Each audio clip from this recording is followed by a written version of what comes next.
క్లాస్లోని మనం already టాప్ని measure చేసి పెట్టుకున్నాము. ఇప్పుడు ఆ మెజర్మెంట్స్ ప్రకారంగా మనం మార్కింగ్ ఎలా చేసుకోవాలి అనేది చూద్దాం.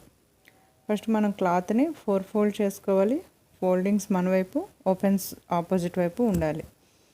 Left hand to right hand length మనం మెజర్ చేసి పట్టుకోవాలి. లెఫ్ట్ హ్యాండ్ కార్నర్లో క్లోజింగ్ వైపు నుంచి 2.5 ఇంచెస్ది మనకి నెక్ తాలూకా కటింగ్ కోసం మార్కింగ్. అలాగే నెక్ వచ్చేసి 7.5 ఇంచెస్ క్రాస్. నేను టాప్ మెజర్ చేసేటప్పుడు చూస్తే అది అర్థమవుతుంది. అలానే సేమ్ క్లాత్ మీద కూడా మనం మార్కింగ్ చేసుకుంటున్నాము. ఇది మనం ఈ బాక్స్ క్లోజ్ చేసుకొని మనం రౌండ్ నెక్ కావాలి అనుకుంటే రౌండ్ ఇచ్చుకోవాలి. స్క్వేర్ కావాలి అనుకుంటే ఆ బాక్స్ని అలానే కట్ చేసి పెట్టుకోవాలి.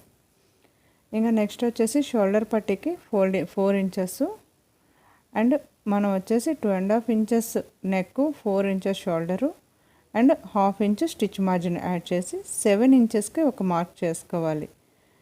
షోల్డర్ అనేది 6.5 అనుకుంటే ఒక 1/2 ఇంచ్ మనకి స్టిచ్ మార్జిన్ పోతుందండి. 7 ఇంచెస్కి మనం ఒక మార్క్ చేసుకోవాలి. ఇది మనకి ఆర్మ్ హోల్ లైన్ అంటాం.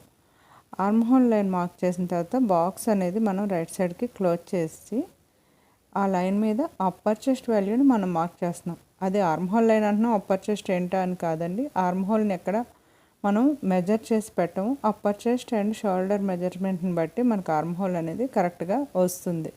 చూడండి, నేను మార్కింగ్ చేసి నా అప్పర్ చెస్ట్ ఏమో 20, సో బై 2 10తో మార్క్ చేశాను. 2 ఇంచెస్ ఖర్చు. అది ఆర్మ్ హోల్ స్కేల్ వచ్చేసి ఆర్మ్ హోల్ మార్క్ చేశాను. నాకు కరెక్ట్ సైజ్ ఆర్మ్ హోల్ వచ్చింది. కరెక్ట్ రాకపోతే ఏంటి అనేది నెక్స్ట్ క్లాస్లో చూద్దాం.